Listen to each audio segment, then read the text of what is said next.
These standards will be as high and as strong as there is on earth.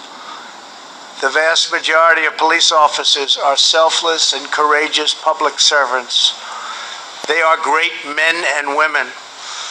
When others run away from danger, police run straight into harm's way, often putting their lives at stake to protect someone who they don't know or never even met. Great danger.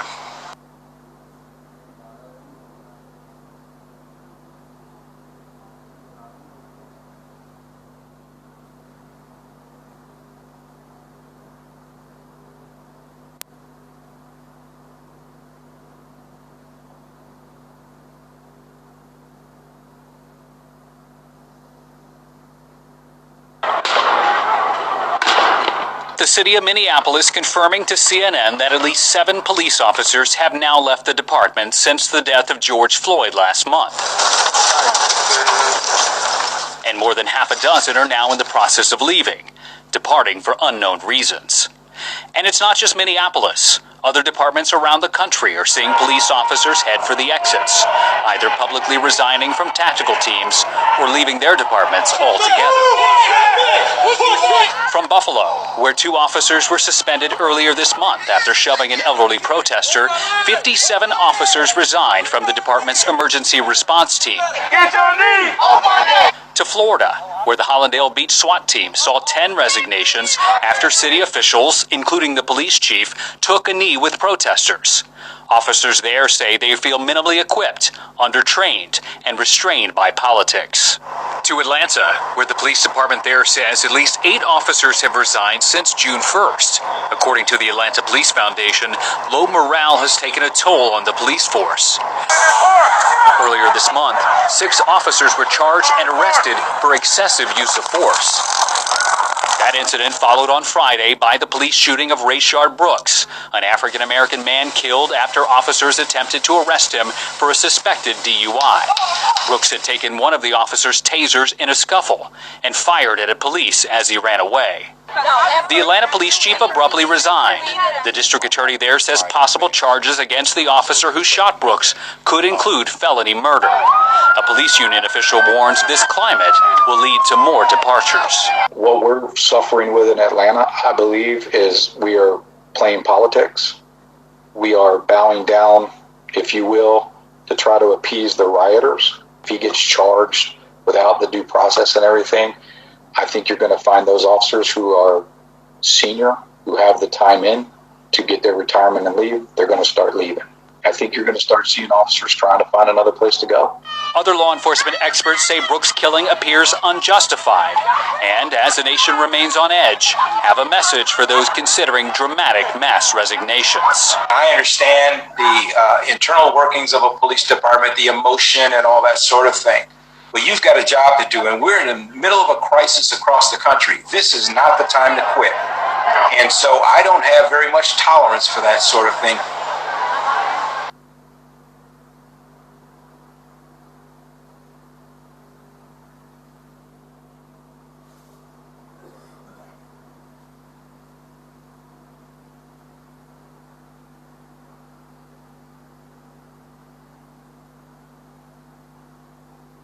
So what has changed that allowed this University of Washington model to up its forecast so much?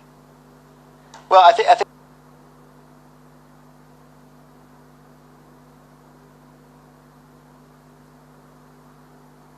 there were 2 things, and we've been following this model closely. First of all, they were only modeling up until recently, until August 4th. So they just recently increased the model trajectory to October 1st. The second thing is that, we're reopening. So they've been tracking a lot of mobility data, trying to figure out with reopening, how much more mobile are people becoming, how much more are they actually moving around. They use cell phone data for that to try and track that mobility and then try and overlay people's behavior on it. They're moving around. Are people also wearing masks? When they started to add all those different factors in, the numbers did not look good. They increased. Now, I will tell you as well that this same model, you may remember, because we've been following this for several months now, Originally, they had August 4th, they predicted that some 60,000 people would die by August 4th. That was the model for some time, and obviously you can look at the right side of the screen, and we're in the middle of June, and that's almost double that already. My point is that these models are just that. They're just models, and sadly, I think this 200,000 number may be a under prediction based on what we're starting to see in several states around the country.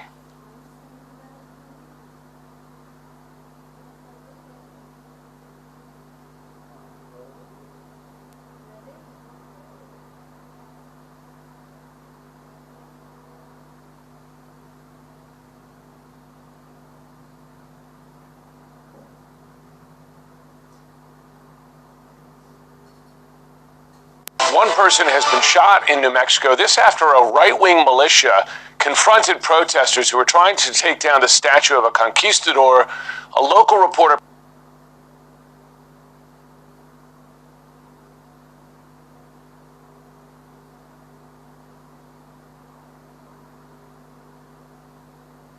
posted this video of the moments the shot rang out. It is alarming to watch.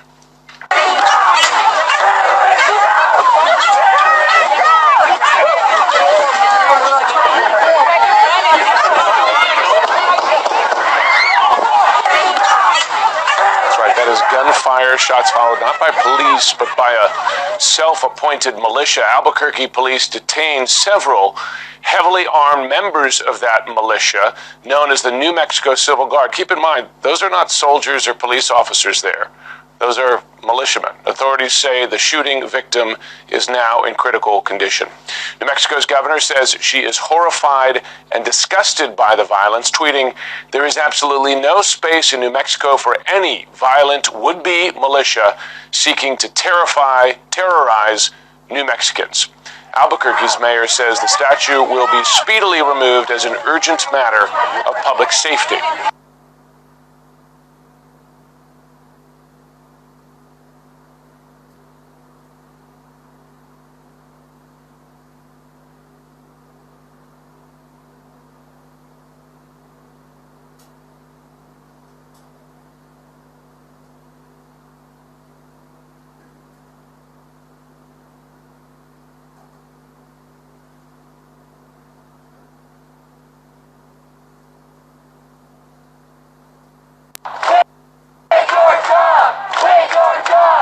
People say that they are Antifa because they mean that they're anti-fascist, and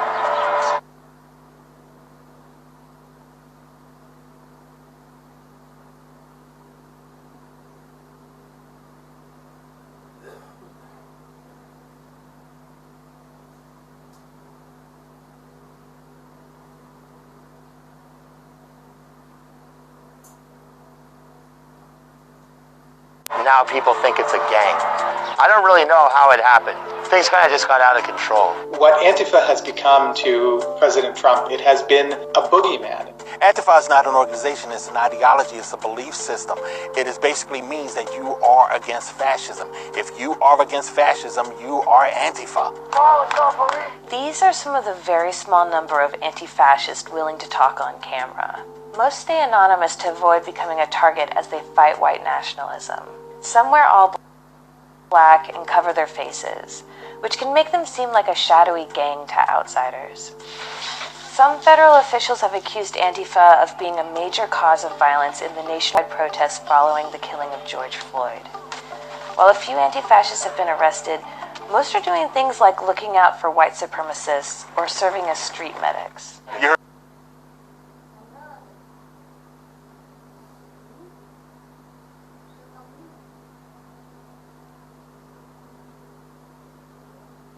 Heard of Antifa? Antifa, yeah. Yeah, that's me. Is that you? Yeah, I'm one of many. Daryl Lamont Jenkins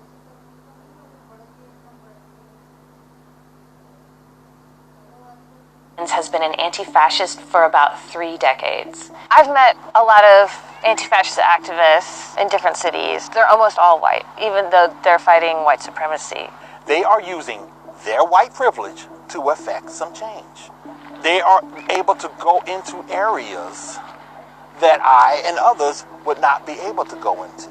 White people have to be involved in fighting racism, in fighting white supremacy. Antifa activists that are out there and are white are the best weapon that everybody has right now. But if you are a white ally, remember that you still have to follow the lead of people of color. President Trump suggested Antifa spark the rioting amid protests. He tweeted that he would designate it as a terrorist organization, though he doesn't have the legal authority to do that to a domestic group. He also promoted a conspiracy theory that the 75-year-old protester who was pushed down by Buffalo police could be Antifa. What do you think about the president targeting Antifa? He's an idiot. Does it make you worried, though? No, because Antifa's not a group. It's not like everybody sits in like some basement talking about how to overthrow the fascist regime. I walked around picking up trash yesterday behind the protesters. That's what Antifa looks like. Is Antifa going into these protests and causing violence, getting people to start looting? No, that's not us. While some Antifa have been known to start fistfights at white power rallies in the past, police departments across the country cite gangs and local criminal groups as the main sources of rioting and looting during the recent demonstrations. Experts say trying to blame the violence at these protests on outside agitators like Antifa is an old trope to delegitimize why people are protesting in the first place. It's absolutely ridiculous. It's one of the oldest ploys in the book. It's a way for leaders in power to avoid grappling with the underlying problems that cause a demonstration. Martin Stoller has been a civil rights lawyer for 50 years. He says he's spoken to a dozen recent protesters who say they were questioned by the NYPD about their political affiliations, which is protected by the First Amendment. We have people who are arrested for curfew violations being interrogated about, are you a member of Antifa? Are you with any anarchist groups? That is a hallmark, really, of a repressive government and one that starts to go toward fascism. It's very un-American. A spokeswoman for the NYPD confirmed that it conducted some debriefings with people in its custody who agreed to be interviewed, focusing on suspected drivers of violence and property damage to determine if there was some communication between or coordination with anarchists and looters. Why would an anti-fascist show up at an anti-police brutality protest? Anti-fascists believe that the police are the way that fascism enforces itself on the population. So going out and opposing police brutality to many of us is the same as going out and opposing, neo-Nazis and white supremacists marching in the streets. Emily Grasinski is one of the best-known anti-fascists because of her activism around the Unite the Right rally in 2017. No Nazis! No KKK! No fascist USA! Where are you right now? I moved to Berlin because of threats against me by the far right. Emily is known for exposing the real identities of white nationalists by posting their personal information online, which is called doxing. Former white nationalists have told me they feared her. Most Antifa activists do not engage in illegal activity. I've not broken any laws in anything that I've done. You can be very effective at combating white supremacy while also staying on the right side of the law. Black Lives Matter! The fact of the matter is there are a lot of people that are angry about what has been going on in this country for way too long. I can't breathe! Yes, I'm anti-fascist. Yes, I'm Antifa. But I'm also a black man. But more to the point, I'm from this town. And my town is scared. And my town is worried. And I got to come out here to say that I'm there.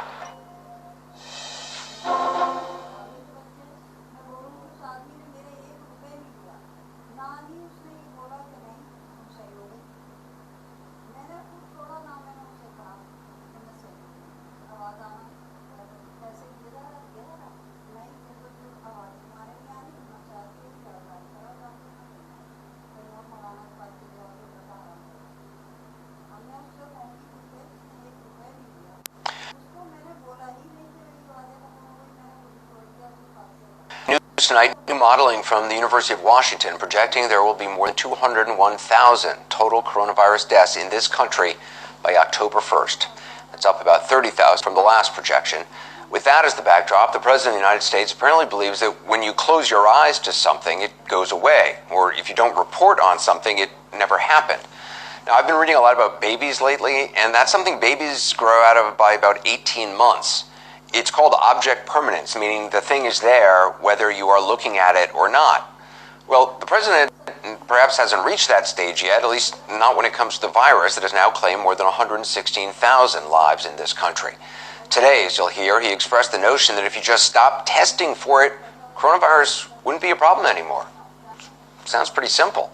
It means that somehow figures show the number of cases rising in all those states you see in light and dark red there on the map. They have nothing to do with people actually showing up sick at hospitals or put on ventilators or still dying in this country. No, instead, according to the president, just stop testing. Then the problem's solved because it goes away because no one knows about it. So therefore, it doesn't happen. Here's what Mr. Trump said today. Our testing is so far advanced, it's so much bigger and better than any other country that we're going to have more cases. We're always going to have more cases. If you don't test, you don't have any cases. If we stop testing right now, we'd have very few cases, if any. Now, keeping them honest, that makes no sense. I mean, in the twisted logic of hiding facts, if that's your plan, yes. If you don't test anyone, you won't know how widespread the virus has spread, and you won't be able to respond and prepare and save lives, but there would still be just as many cases. You might hide it, which the president clearly would like to do, but people will still be sick and some will die. Texas today reported a record number of people hospitalized with COVID-19. Not merely testing positive, but actually sick, and sick enough to go to the hospital. According to forecasting from the CDC, as I mentioned, by July 1st, anywhere from 2,500 to 12,000 people will be hospitalized with new cases of coronavirus every single day. Now again, those are actual people getting truly ill, and they won't stop getting ill if testing stops. They won't stop dying. You just won't know why they got sick. They'll still be showing up at hospitals, still spending weeks in ICUs, and still dying. What's so stunning about today's statement by the president is that it's actually not the first time he's used this ridiculous logic or said ridiculous and contradictory and frankly false things about testing. He's had many things to say. Take a look. We're testing everybody that we need to test. Anybody that wants a test can get a test. We took over an obsolete, broken testing system. There's not a lot of issues with testing. The governors are supposed to do testing. We are lapping the world on testing. We have so much testing. I don't think you need that kind of testing and that much testing. We've done more testing than every other country combined. So in a way, by doing all of this testing, we make ourselves look bad. I've always said testing is somewhat overrated. Something can happen between a test where it's good and then something happens and all of a sudden. This is why the whole concept of tests aren't necessarily great. But testing certainly is a very important function, and we have prevailed. We have prevailed, he said. But it's overrated, he said. But we're the best in the world. America's first in testing. Also first in deaths. But we make ourselves look bad because we're first in testing. Notice what's missing is any real conception of what testing is truly for, of the early warning it can give, of the deaths it can prevent. By the president's formulation, testing is either something to boast about or make him look bad. And it's not just testing, it's suspension of disbelief that the virus is still a grave danger. So much so that he is insisting on holding a massive rally indoors in Tulsa on Saturday. And today, when asked, Vice President Pence talked about why the idea of cramming 19,000 people, many of them older, from all parts of the country into a crowded arena for hours on end was actually a good idea.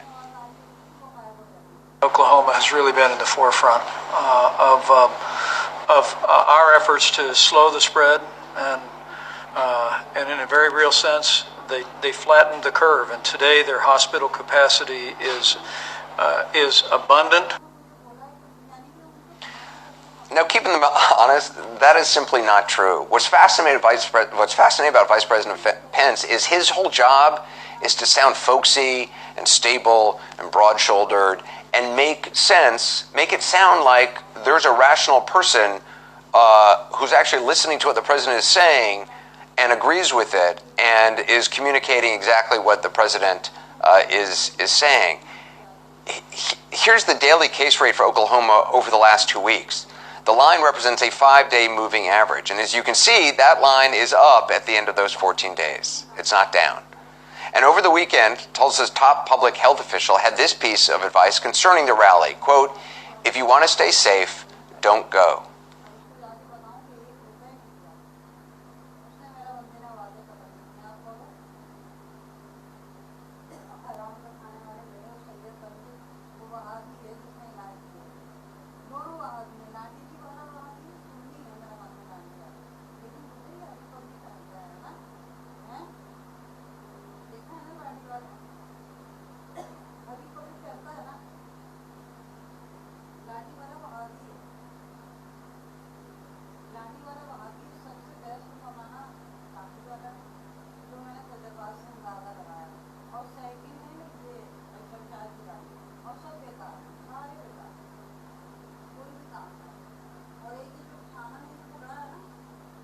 Within the last hour, I just chaired a meeting of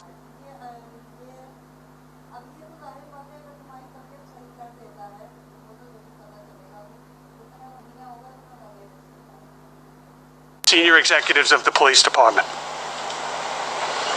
It is regarding the deployment of precinct level and PSA anti-crime units. These are the plainclothes units that operate our traditional anti-crime. Effective immediately, we will be transitioning those units, roughly 600 people citywide, into a variety of assignments, including Detective Bureau, neighborhood policing, and other assignments. Why? This is 21st century policing. Intelligence, data, ShotSpotter, video, DNA, and building prosecutable cases. It continues to be building these cases on a small number of people that unfortunately still terrorize part of this city. However, the key difference, we must do it in a manner that builds trust between the officers and the community they serve. I started speaking about a number of reforms that have just recently been passed. Make no mistake, this is a seismic shift in the culture of how the NYPD polices this great city. It will be immediately throughout the 5 district attorney's offices. It will be felt immediately in the communities that we protect. Let me bring in retired LAPD Police Sergeant Cheryl Dorsey, and so who will now be reassigned. What exactly do they do, and do you think that this is a good decision on behalf of NYPD? So this is a unit where they do proactive pretext stops in the hopes of finding someone who may have a gun or have drugs. I call them elephant hunters, the big game hunters, the Billy Bad A, right? These are the ones who kick butt and take names, and they jump out of cars anonymously in their plainclothes uniform, and they rough people up, and sometimes they get the wrong person, and then they just drive off. My bad. Not even an apology, not even a business card. And so while this is a great first step, let's not get all beside ourselves here, because this is the same Dermot Shea who said when he took office that, you know, the citizens of New York are going to respect his officers. I hear folks talking about doing everything, Brooke, except for that 4-letter word, accountability. Why won't they just hold officers who misbehave accountable? Because I promise you, as a patrol officer and a patrol supervisor for 20 years, when officers who are in patrol see their peers sitting in a courtroom addressing murder charges, they'll conduct themselves differently. We can't even in the midst of protests stop officers from killing folks. So you had 57 officers from the ERT on the Buffalo Police Department step down. Why? Because they were offended that 2 of their officers were fired and charged for shoving a 75-year-old man down and cracking his head open. So until you change that mindset, we're going to continue to have this problem. And so thank you, Mr. Shea, for moving the 600 Billy Bad Butts. But how about we hold officers accountable when we see them commit misconduct?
to celebrate, to embrace our history, to learn of our past, and to be able to move forward in unity, knowing that we all have contributed to the greatness of this country.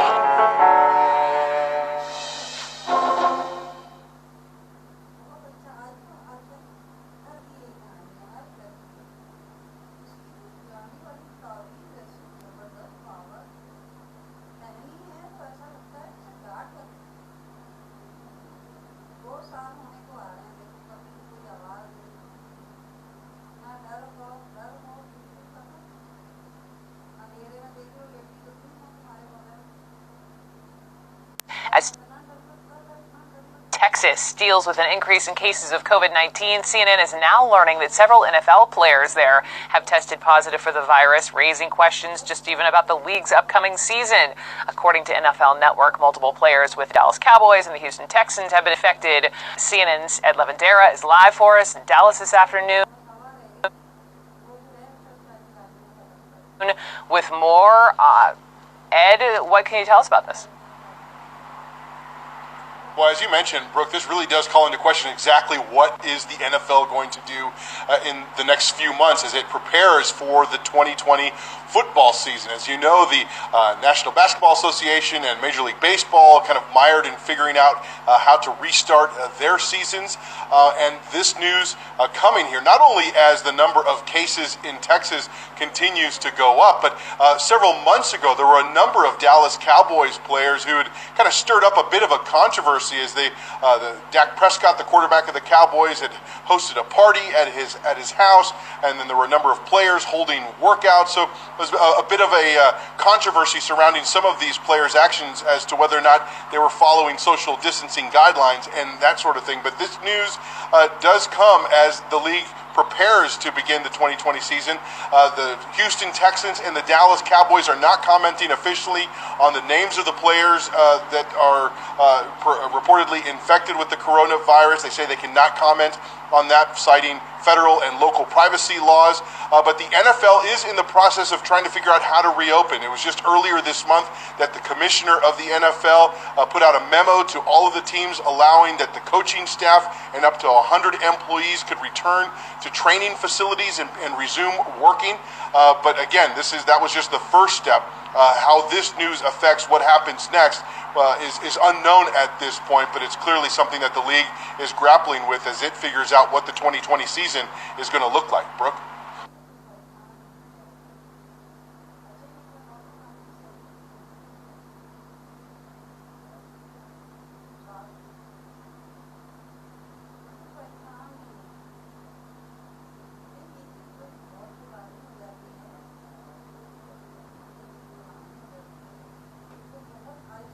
And Jeffrey Toobin, the monumental this is, and the fact that Justice Gorsuch wrote this decision and was joined by the Chief Justice, people were looking at Gorsuch and looking in oral arguments at what he said, and the question was, where was he going to fall? And now it's very clear. Well, this is a fascinating and enormously important decision, and it all turned on the meaning of one word. One word in the Civil Rights Act of 1964, which is sex, because it was quite clear that the Civil Rights Act barred discrimination on the basis of gender. Like, you can't fire someone just because they're a woman. But does the word sex also mean sexual orientation and transgender status? And what the Supreme Court decided today by a vote of 6-3 is that it does. That means you can't fire someone simply because they are gay. That's a violation of federal law. It's an important point to realize is that most courts that had addressed this issue previously, not all of them, but most courts had gone the other way, had said that that the word sex did not include sexual orientation. But the Supreme Court has spoken very clearly in this decision, 6-3, that it is now unlawful under federal law to fire someone simply because they are LGBT or they're transgender, and it's a big difference from how the law was a half an hour ago, the way it is today.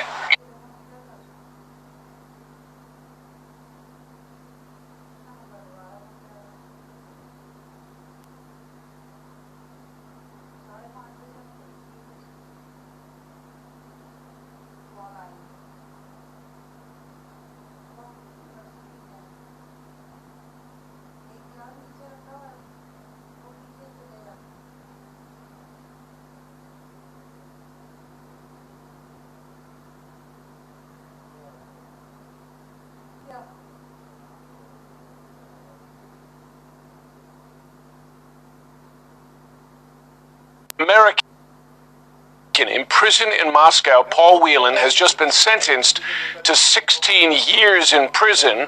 Whelan has been detained since 2018 on espionage charges. He maintains he's innocent. The U.S. ambassador to Russia calls his trial a mockery of justice. CNN's Matthew Chance joins us now. Matthew, tell us what's behind this, and has the president attempted to intervene? Well, as far as we know, certainly at the sentence hearing today, Paul Whelan stood there inside that glass secure box that is such a feature of Russian courthouses, and sort of made a protest before the sentence was handed down to him. He said it was a sham trial. It's something he said before. He appealed to the President of the United States to intervene to secure his release, along with the leaders of other countries, Britain, Canada, Ireland. He also has passports from those countries as well, to try and intervene, to try and get some justice or some hearing for him, because this has been a controversial case from the outset. He was arrested in December 2018 in an upscale Moscow hotel. Details of it have always been very sketchy because there's a national security issue, the Russians say, at stake here. They haven't even allowed us to hear any witness statements. No evidence has been presented. But Paul Whelan, for his part, and his family and US officials have said from the outset this is absolutely fabricated. He has nothing to do with US intelligence, is what US officials say, and he was merely set up potentially as a bargaining chip. Now, the Russians obviously take a very different view. The prosecution asked for 18 years to be handed down to him for espionage. The Russian foreign minister in the past, Sergei Lavrov, has said that he was caught red-handed spying. And so, we've had this standoff set up. And so the big question next is, how long will Paul Whelan stay in Russian custody? He's been given this sentence of 16 years. But as I say, from the outset, there's always been this speculation that he's some kind of bargaining chip, or could become a bargaining chip, perhaps for the Russians to get the release of some Russian national, and there are several of them being held in US prisons, Jim.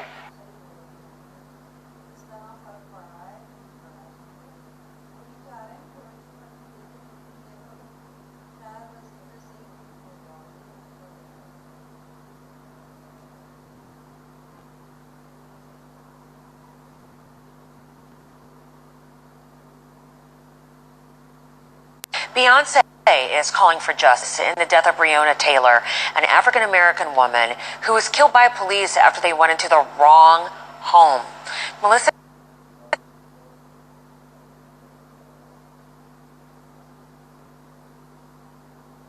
Good morning. So tell me a little bit about Beyonce now. She wrote a letter to the Kentucky Attorney General. Good morning, Robin. That's right. Beyonce wrote an open letter, posted it on her website on Sunday, and it is an open letter addressed to the Kentucky Attorney General Daniel Cameron. And in the letter, she goes into detail about Breonna Taylor's death. She points out it's been 3 months since Breonna Taylor's death and says that the officers involved should face prosecution. Beyonce also calls for an investigation into the police department's handling of the incident. Beyonce says that these actions would, quote, demonstrate the value of a black woman's life. Now, Louisville police fatally shot 26-year-old Taylor during a no-knock warrant raid on the wrong apartment. No drugs were found. The suspect had already been arrested. The Kentucky Attorney General's office told CNN they are aware of Beyonce's letter.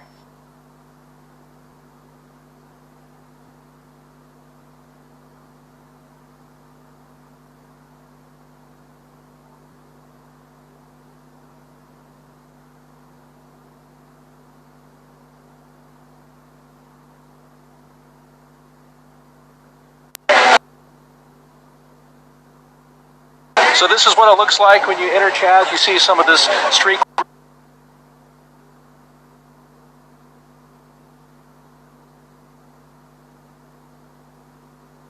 graffiti behind me. There might be a security person here asking a few questions or just trying to make sure that you're not somebody who's going to stir up trouble. We're just making sure that there's no violence or against people of color. That's why we're here. And then you walk 200 or 300 feet, and then you're in the heart of the zone. This is the main focal point of the occupation zone, the police precinct behind me. People have put up messages, they've made signs, and a lot of folks are just coming by and taking in the site. How do you describe Chaz in the occupation?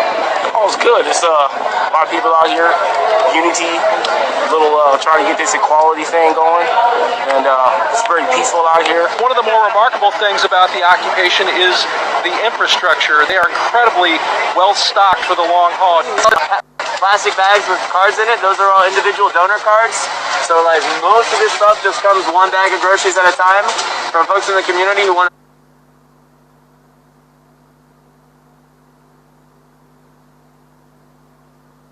help take care of each other. Yeah, we have like so much stuff, we like can't get enough people to take it right now. A lot of people are on this field that might be relaxing or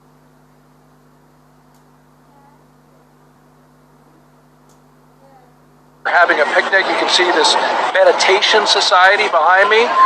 Doesn't really look like the picture of anarchy. What are your immediate impressions? It seems like it's a great way to demonstrate what's happening, and this is a very revolutionary time in our history, and I think my kids need to see it, and it seems peaceful and under control. It's a good vibe. It's a good vibe. I mean, you